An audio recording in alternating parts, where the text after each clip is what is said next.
Hello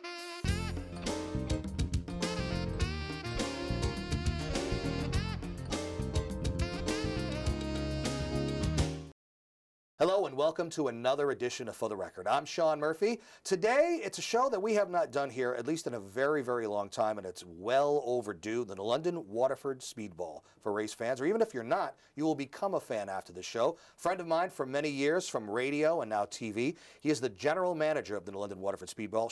Sean Monahan is joining us. So first time on the show, welcome to the show. Thanks a lot for having me on. You're on the radio with me all the time. It was high time we got you on TV. Let's start out with those who aren't familiar with the London-Waterford SpeedBowl. Tell us what it is.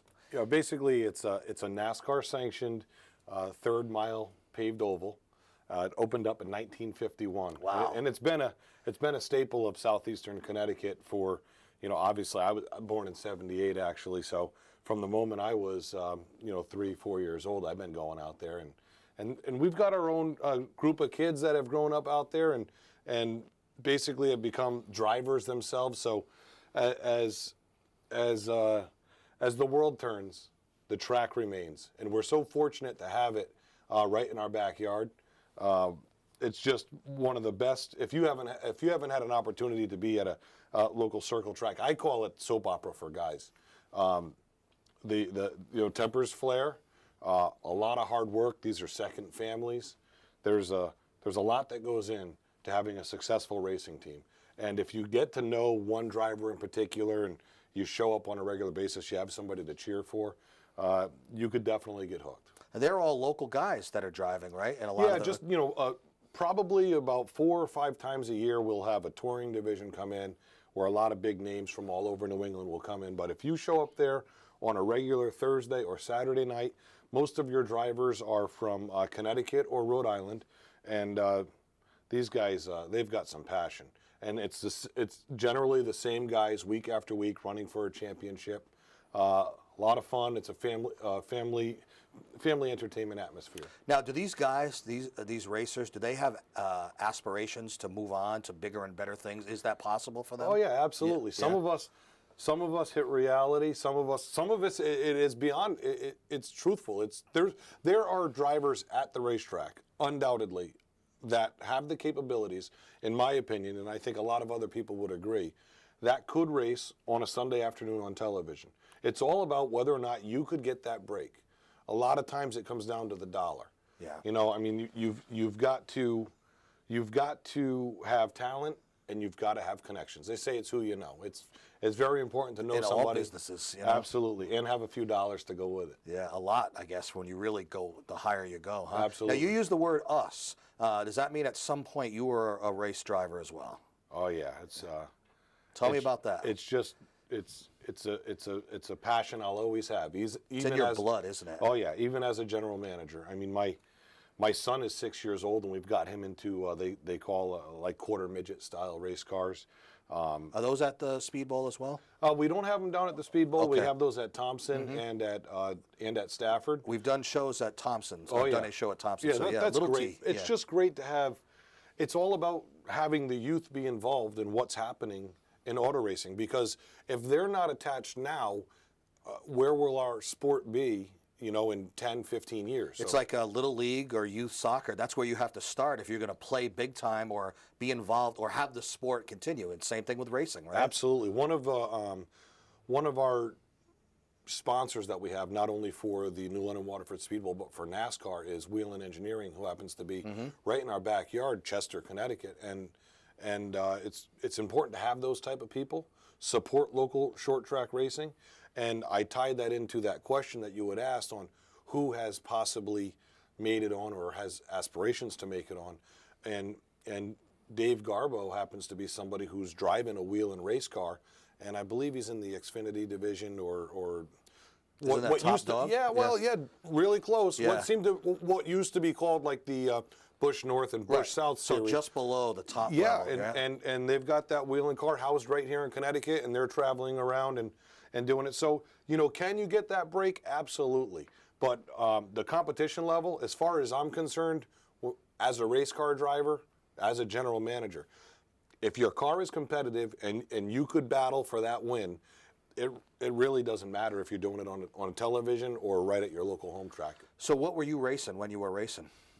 Wow. Whatever you could get into. I think or the what? first car I bought was $25. It was a Really? 1967 Plymouth Valiant. Some guy hooked me up out of the front yard. But these were called enduro races, Okay. right? So, and we have them still at the racetrack. That's maybe a 100-lap race, and these are structured more towards the family fun events. Okay. When you don't mind seeing an accident, because I always enjoyed crashing. I mean, let's be honest. Hockey fans like to see fights. Right. Race fans like to see crashes. They don't want to see anybody get hurt or Right. die or anything Right. like that. But an accident is like it's cool. It gets the highlights on TV. Right? Absolutely. Now, I've got a race director out there, Scott Tapley, who really keeps a tight ship going. People aren't allowed to, hit each other after the checker. No, in other words, no disrespect with your personalities. But rubbin's racing. Right. As they say. Right. Yeah. So I started out in the enduro racing, and that was massive destruction. Just a whole lot of fun. That's 100 laps, no cautions. Car crashes, antifreeze goes down on the track. You drive through it. Wow. A lot of fun. Love that. So we did that. You were in that? Oh yeah, I Yeah. did that. I got my first ever win in an enduro class. Nice. And my brother and myself both ran every division. In fact, my brother holds the record for winning a feature event in every division: mini stock, limited sportsman, late model, and modified. So basically every division that runs on a Thursday night or a Saturday night at the new London-Waterford SpeedBowl, I've had my hands in on it. Wow. I've done it. I've driven a legend car.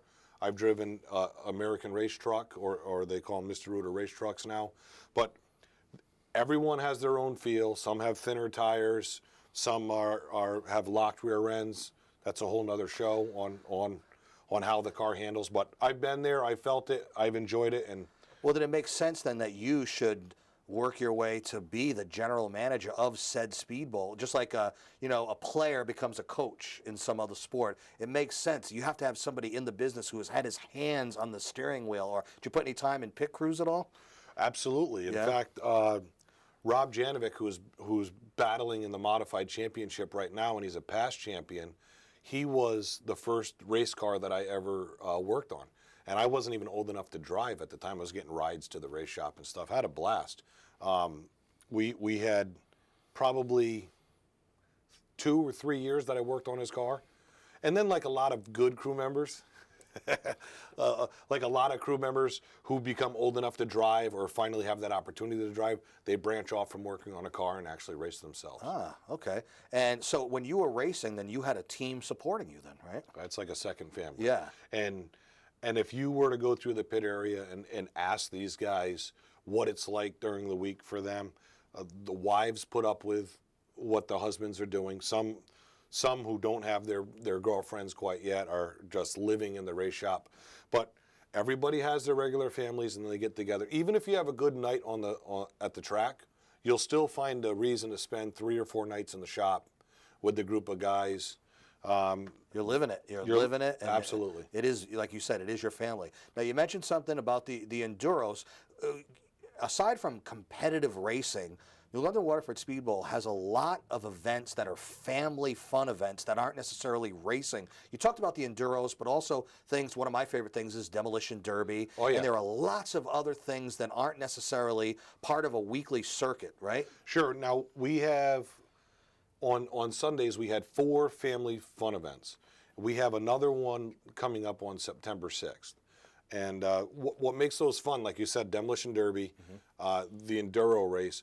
My favorite is the trailer race. It's really become popular because you've got mega destruction. The goal of the race is to knock the other guy's trailer off. Wow, that's great. Yeah, you'll find like guys with old boat trailers, maybe a pop-up camper. Well, that stuff's just disintegrating all over the track.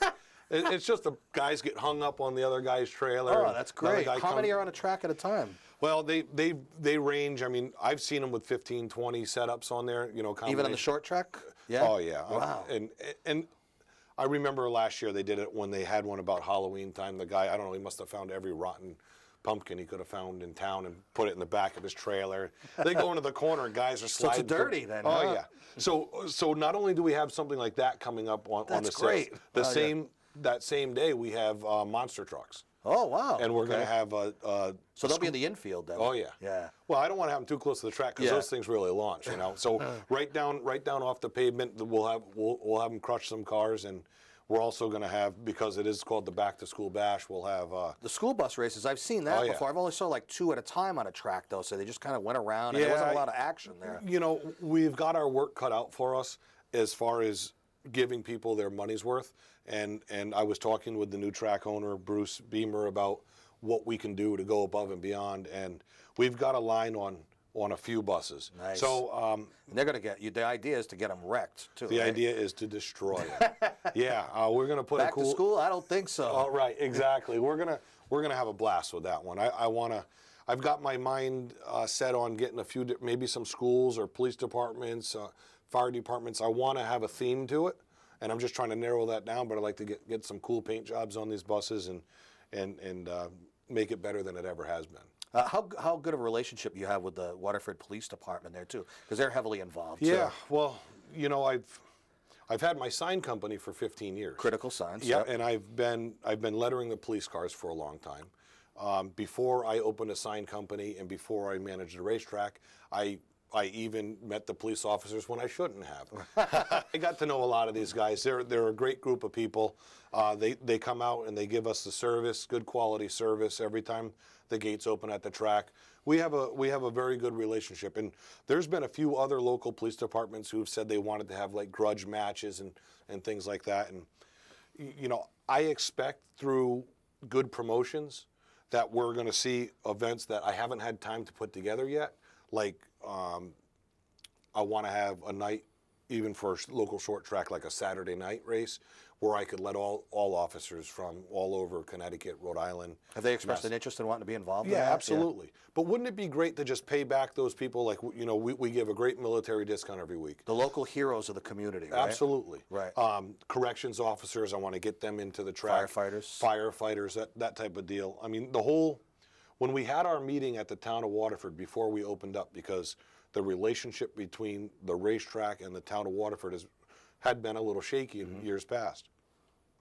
We want to become a community effort. Local is where it's Yeah. at. You know, just like a minor league baseball team is very involved in the local community with all the promotions they have. Sure. And it's affordable. Your place is affordable. We got to take a break, so we'll come back. And when we do come back, we'll talk about how Sean was mentioning that the London-Waterford SpeedBowl had to be saved. It almost went away, and we might not be having this conversation right now if it wasn't for these guys. So we will take a break. You want to give out the website for people to go and learn more? Absolutely. You could check us out on the web at speedbowlct.com, and feel free to call the phone number anytime, the info line, Monday through Friday, 9 to 5. We're in the office. That's 442-RACE, 442-7223. So we will take a break and come back. He's Sean Monahan, General Manager of New London-Waterford SpeedBowl. I'm Sean Murphy. Stay with us.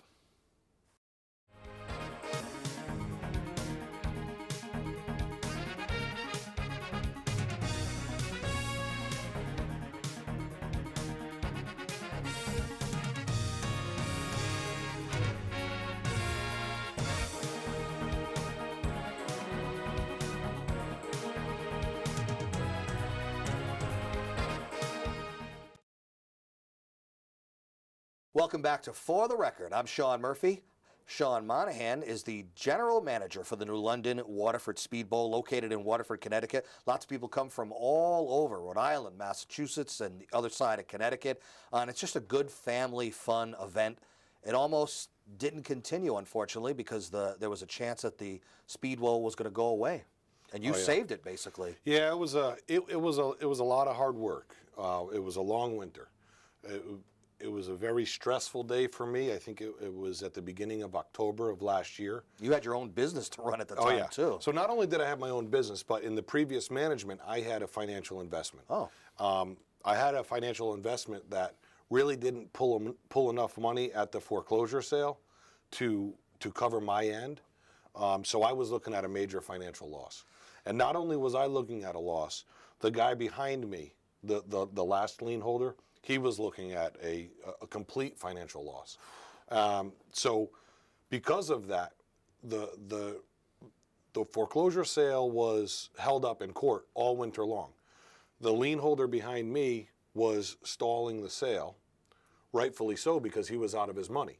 And I, as a race fan, was... You were willing to accept the fact that you were going to take a loss because you wanted to see this thing hold on and, and recover. I was torn, you know, and then social media came in and people were really slamming the guy behind me, and I felt for him because I know when you have that kind of money on the line and you're looking at just throwing it all away to let a racetrack take place, it's a tough call because it's not his responsibility to lose all of his money to allow everybody else to race. And as the way you're describing it, he might not be as big a race fan as you are because for you, it's like really in your blood. He was actually just somebody helping out previous management to keep the doors open. So a guy who had once helped save the track was now delaying it, which was totally understandable.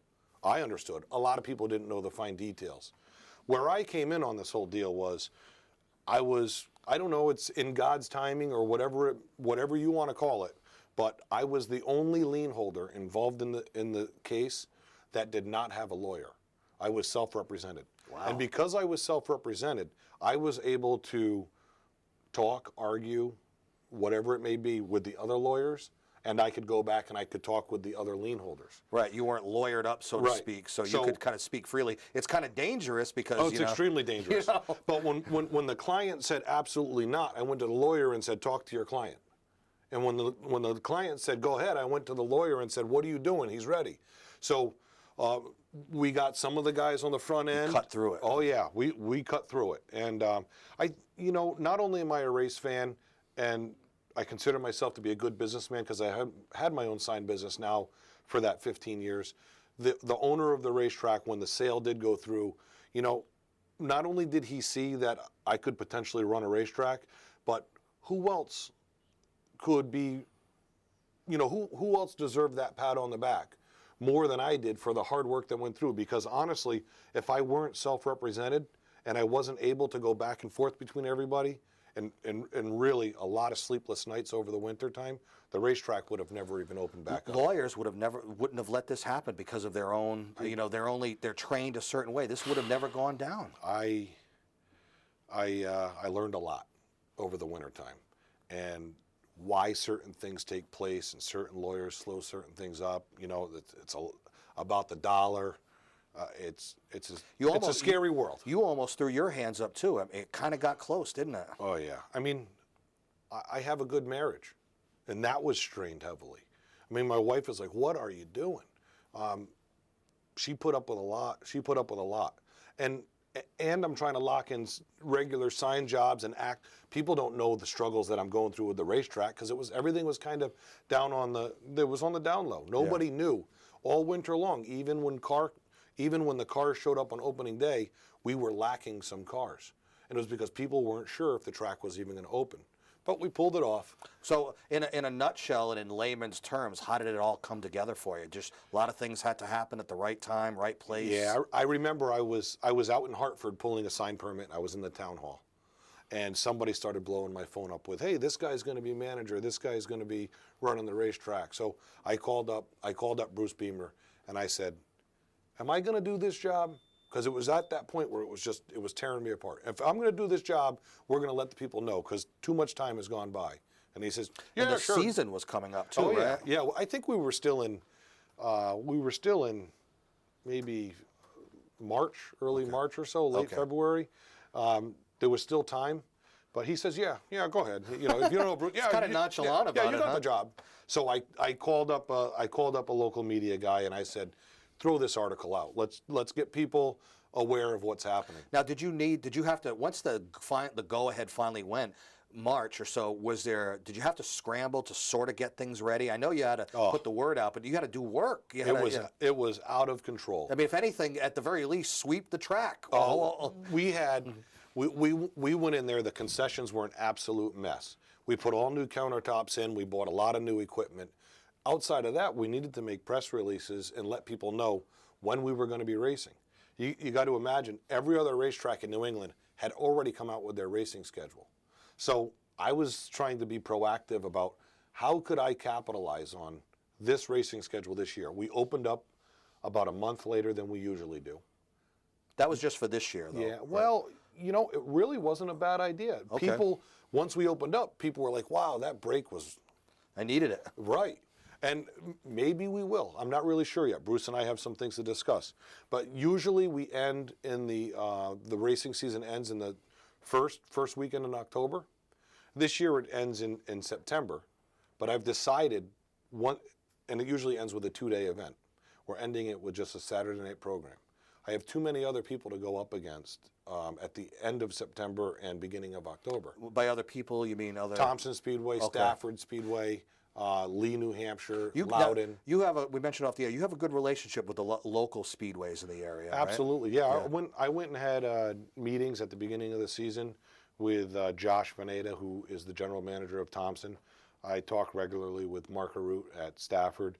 And basically, you know, we all realize that having a successful racetrack is important to all of us.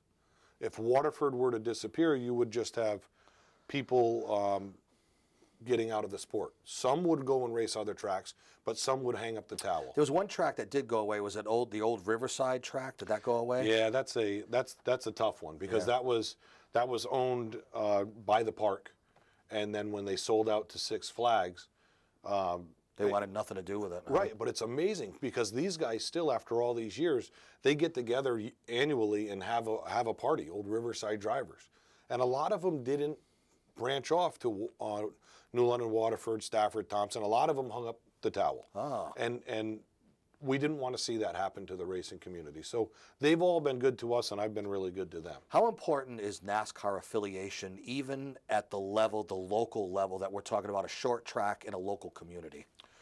You know, it's a toss-up when you ask other people. I think it's prestigious. Yeah, you get to have NASCAR on your sign, all your material. Absolutely. You know? They help out quite a bit with the image of the place. You know, we pay in for sanctioning fees.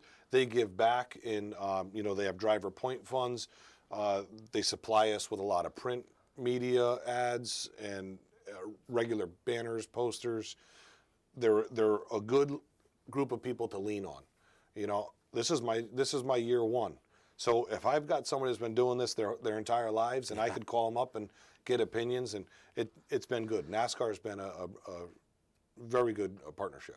A couple of events coming up. One of them is the one that we're throwing, meaning the radio station Motor Jam. Talk about that event. Yeah, that's going to be. That's always that.